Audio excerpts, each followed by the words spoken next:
Right, so I'm on a bit of a crazy mission at the moment to pretty much collect and build every single kill team that you can possibly get. Now, so far, I've got the Death Corps kill team. In fact, I've got two of those. I've got my commandos. I've now got some Imperial Navy breaches. I've even got some Ratlings coming up. And I've got two more kill teams on order. So, let's have a look at the Navy breaches. Basically, I love the kill teams. I just think, they're so full of character. So let's have a pop open and let's see what we get inside our naval boarding specialists. I'll start with some basic stuff. So yes, we get bases, but that's kind of what we would expect. We get our actual troops themselves, our kill team troops, along with what looks like a sprue of additional options by the look of it. I'll be curious about what they are later. I think kill teams are quite cool in so many ways, because along with the actual kill teams, get things like this in here, so actual proper little turn not turn markers, but counters. So I'm just going to open this up. I'm going to try and do it gently so I don't damage it. As I said, I think there's something very cool about the way that these kill teams are. I believe you can actually buy the Death Corps kill team now as just a standard 40k box. And I assume it comes with like fewer options, weapon options, if they're just normal troops. So one thing I like about each box of kill team, and I hope they don't change this trying to be cheap, what they do is they have these nice tokens. And it might seem like a minor thing, but the tokens have, some, very the nice thick cardboard. They are there to, do specific things for your unit. Now, I'm not good enough at kill team yet to actually explain what all of this does. Hopefully, as I gain actual knowledge of the game and I'm getting better at it, I'll be able to actually explain what all this means. But for now, these are just nice little tokens you get. They even come in a nice little card wallet, strangely enough. Even the wallets, for a bit of, like paper wallet, actually, it doesn't appear to be a bad quality. The actual quality of the paper is nice, actually. It's good to feel. Comes in a nice little sealable thing. So I like this as an option. It's a thing that comes with it.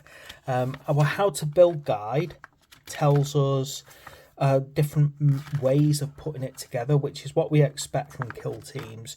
There's lots of different options. There's loads of options actually with a kill team. I think that's why I like them so much. So you can build them very clearly as the kill team, but you can also kind of build them to be, regular soldiers if you collect something like Astra Militarum.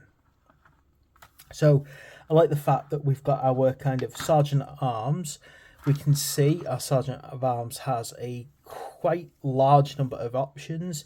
They have some head options again, which is always good. It's nice to see these kind of versatility in the kits. You can build the body types differently, so one body type can make a couple of different troops. We get sort of things like standard armsmen, surveyors, and all of these work well within the kill team. But the thing is, they can also be played on the actual battlefield as well. I think, obviously, having a ton of these Navy breaches, you could just build an entire Astra Militarum force just with naval breaches as your troopers. You can make your entire squad just like that. You can make a whole army just using this. I just like that. I think that is a fantastic thing. You can see all your different choices here. I just think if you build armies using kill teams and nothing else, you will end up with such a beautiful army. Maybe, not something that you can take to a tournament, but, if you're just playing with your friends, it would just be so cool. Right, so I think, I've kind of gone through the basics there. Let's actually have a look at these miniatures, because this is what we're really here for, aren't we? Now, there is absolutely no doubt about it. They are quite a lot of work. There's, I can clearly see that just from a cursory glance. Got a lot of body parts, so it's going to be quite a slow building process. This is not a kit that I'm just going to be able to throw together. I'm going to have to kind of build each miniature one at a time and do individual videos. But things that are jumping out at me right away, the head options. Okay, so just here alone, we've got all of these, just regular head options, open faced options. Then we appear to have a massive number of helmeted options as well. Now, they're all practically the same, the helmeted, but you would kind of assume that because, well, they're helmeted, so you're not going to get much variety with helmets, are you? But I like that because really, naval officers are going to expect to walk into places where the atmosphere is gone.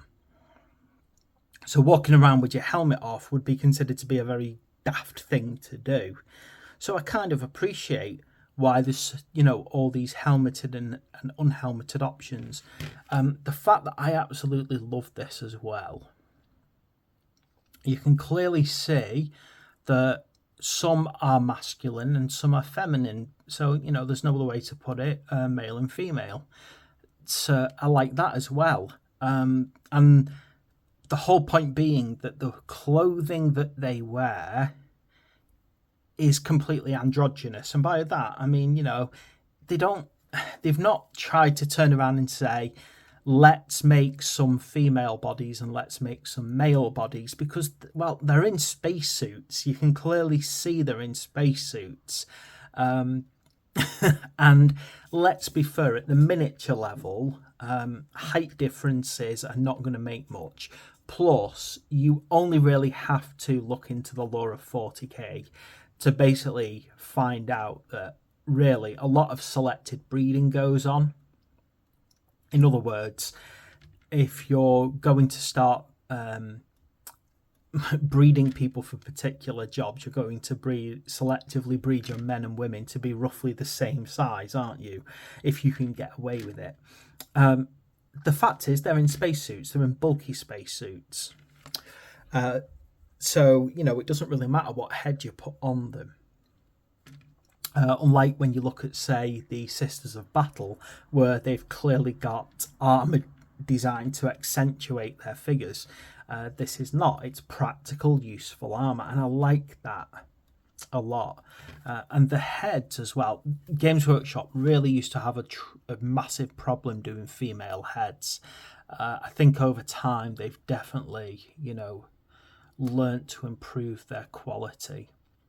So I like the fact that actually looking at this, you can literally choose between, if you really wanted to, you could basically say, well, every single one of mine is female because I have a female captain and she just absolutely always only has women in her crew if you wanted to, just for the fun of it.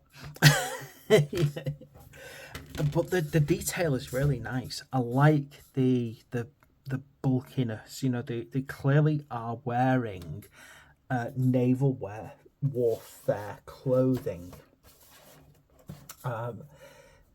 It's just designed for void combat. These are going to find a place in my Astra Militarum force, but I absolutely have no other way to put this. I'm going to have to make a decision if I'm going to base these to make them look like they are on a spaceship. Now, one positive thing I would say is I actually have some spare Necromunda bases. So I think if they're the right size, I will be putting these on industrial type bases for Necromunda style bases. There's a couple, there's also this additional sprue here. So we've got the kind of core sprue, but then we have this secondary sprue here, which looks like it's for the commander. But there are additional things like this double-handed, what looks like some kind of, well, fire axe would be one way to describe it. Now, I do wonder if the decision to do things like this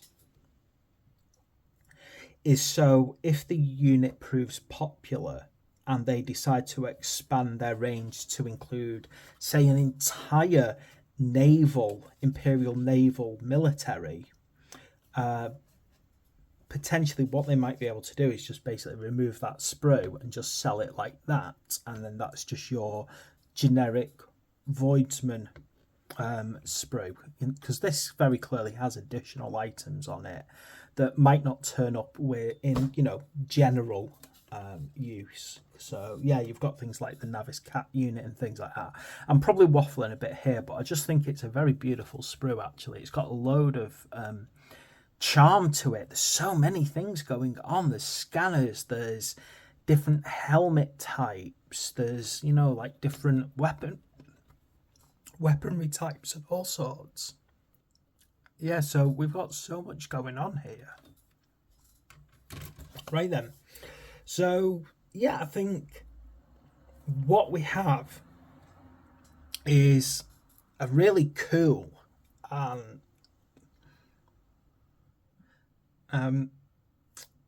set of miniatures. I think that I'm going to have loads of fun playing Kill Team with these.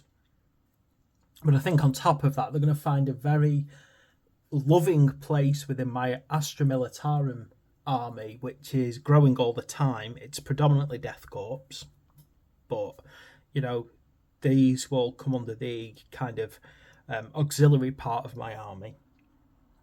So there we go. That's a review of the Navy Breaches, which I really like. I think they're a fantastic idea for Kill Team.